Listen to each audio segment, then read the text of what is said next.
If you are an advertiser or an advertising agency acting on behalf of the advertiser, this live stream is for you. It's very important update, and the entire advertising ecosystem in India is up for a major change. And this is so important, I tell you. I think in my entire career of 30 years, I have not seen something like this, a big milestone change that is going to happen in the advertising ecosystem in India. As some of you may be aware, or if you are not aware, if you are an advertiser or an advertising agency and you are creating advertisements, be it in any media, either it's a print advertisement or television advertisements, digital or online advertisements also, you have to do a self-declaration certificate. That process is mandatory for each and every advertiser, and this new advertising regulation in India is effective from 18th of June, just few days away. Are you aware of what the requirements are and what this means? What are the implications for every stakeholder in the advertising ecosystem in India, be it advertisers, advertising agencies, publication broadcasters, or the consumer, the end consumer as well. So this new advertising regulation has been announced by the Ministry of Information and Broadcasting, and this is as an outcome of a Supreme Court order in the reference of the writ petition. If you remember, there was a big case that happened between Indian Medical Association versus Union of India pertaining to misleading advertisements of Patanjali, and as an outcome of that, the Supreme Court has ordered that there needs to be a mechanism to curb misleading advertisement, and Supreme Court was very considerate and they said that they don't want any red tapeism.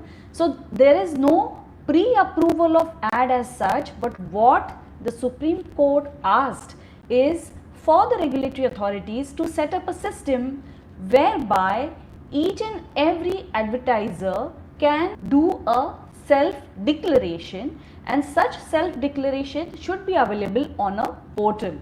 The Ministry of Information and Broadcasting has acted very swiftly on that, and the portal was made available as of yesterday, and we have taken a look at the portal, and there is not one portal, there are two portals.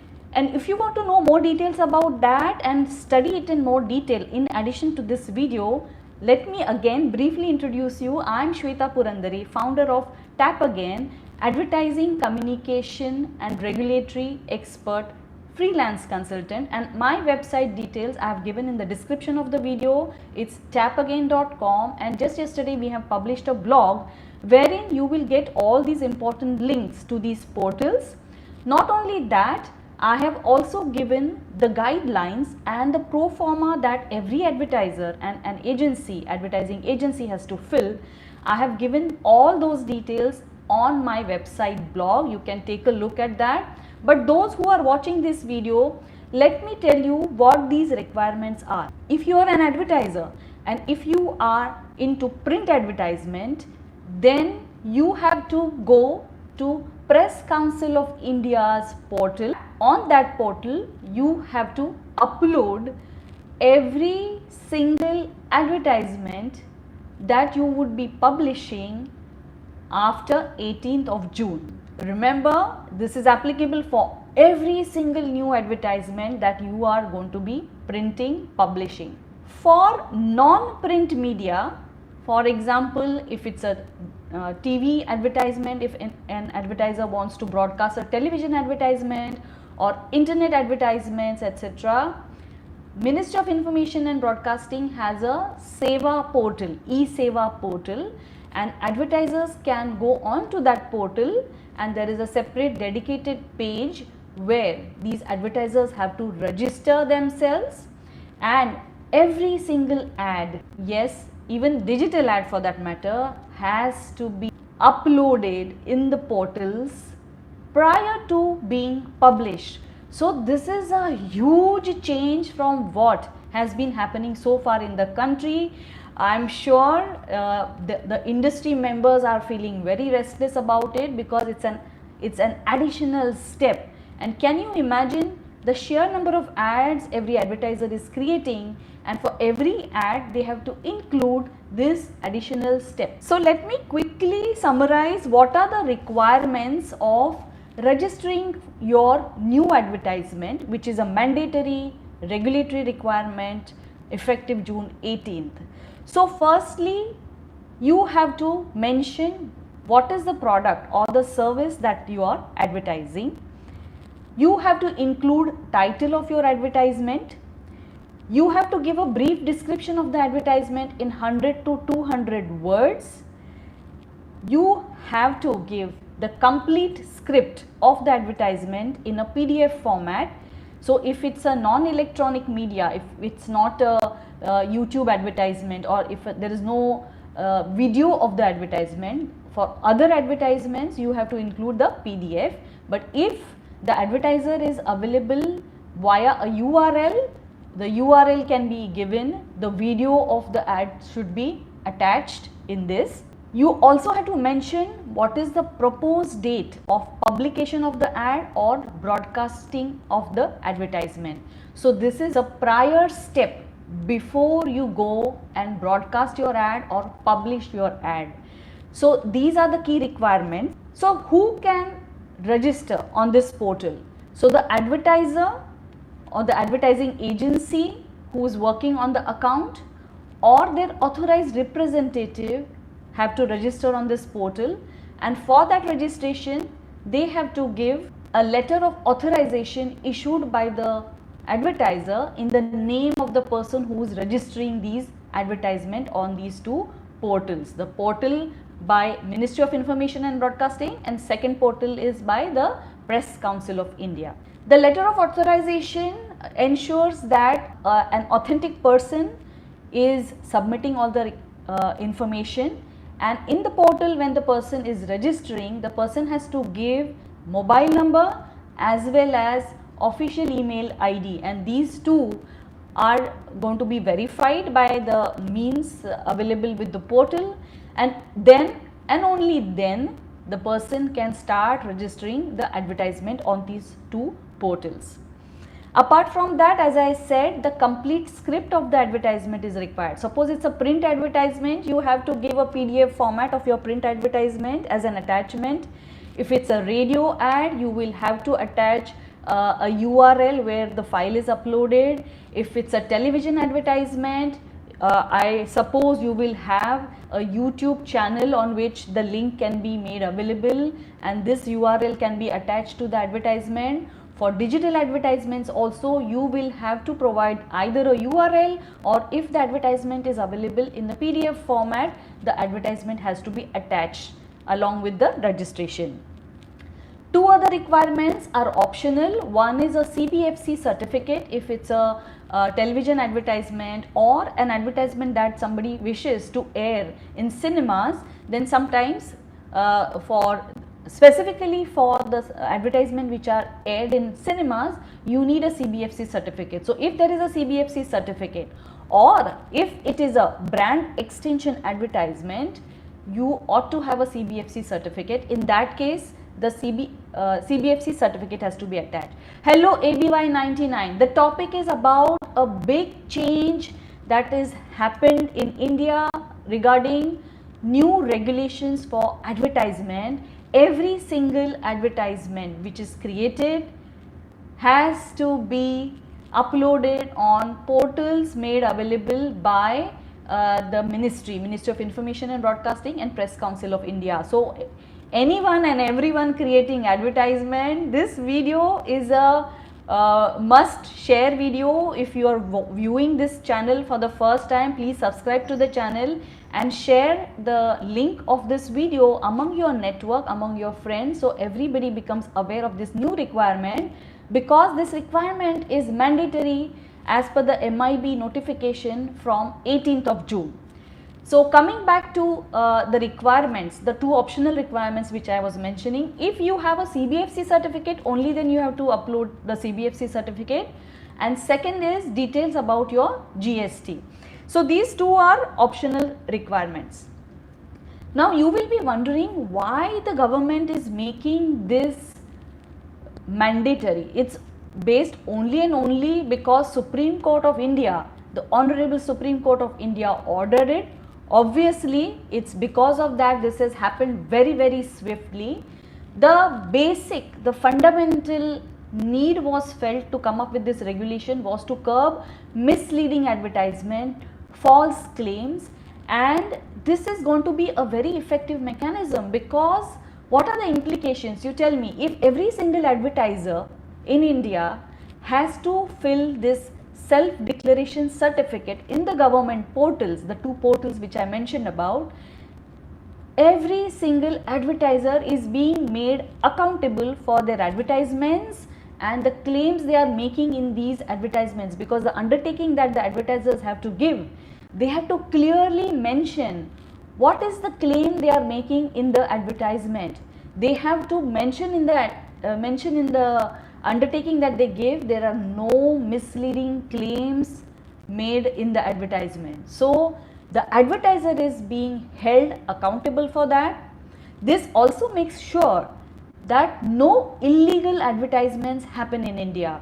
There are quite a few offshore betting companies which are advertising on digital media in India. So this is going to put a full stop, because if it's a betting ad, the advertiser is going to be very careful for not uploading a fake or false undertaking on the website.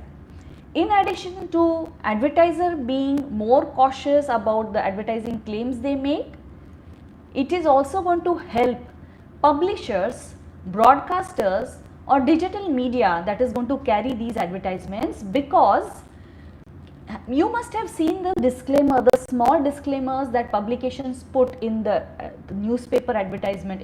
In my blog on Tap Again website, the link provided in the description of this video, I have given an example of how misleading claims are being made all over the place in publications, and a very small footnote somewhere in the buried in the newspaper is that the publication is not responsible and they cannot verify the claims made in this advertisement. So if anybody has any problem with the advertisement and they purchase the product or a service, then the publication should not be held liable.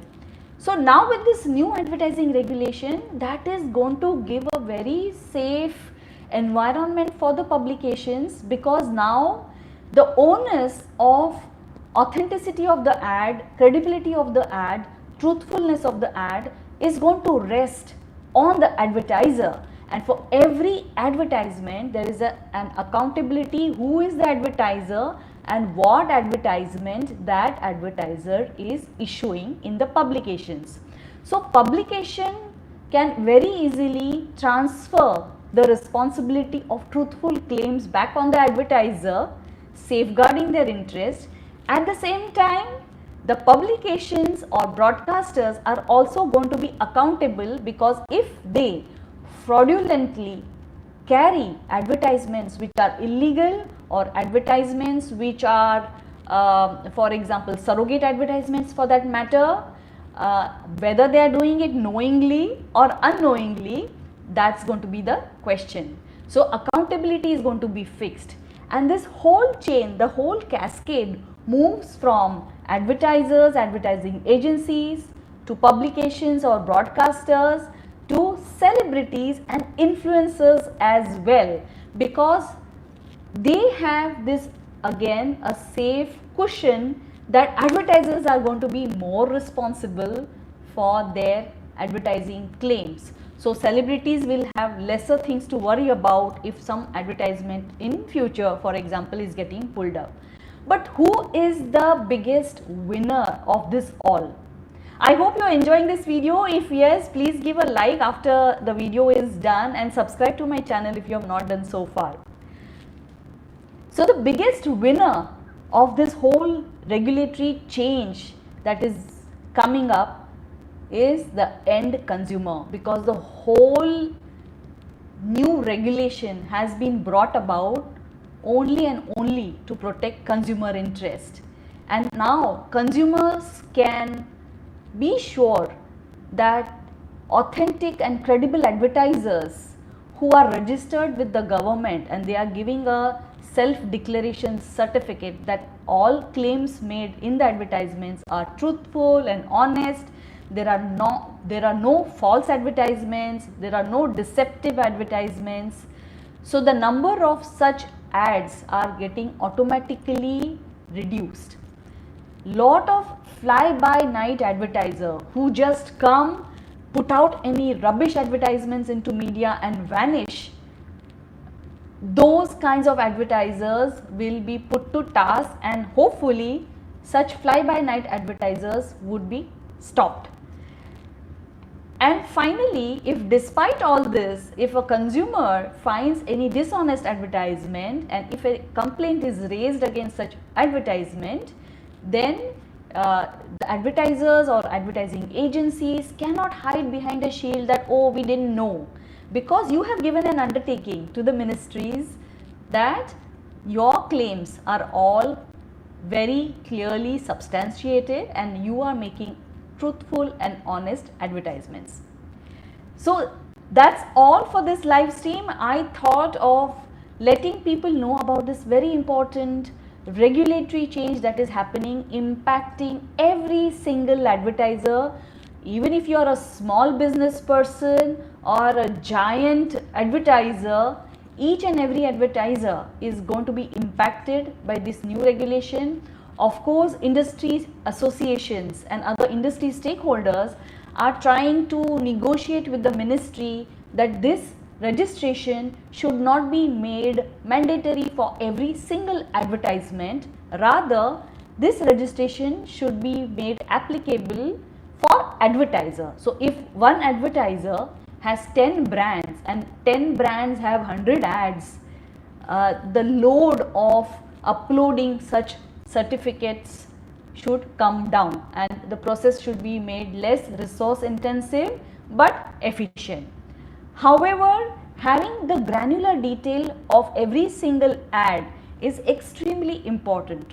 What are your views on this topic? Do you agree that this is a good step, it's in the right direction and honoring Supreme Court of India's order in the writ petition that was IMA versus Union of India? This is an outcome of that.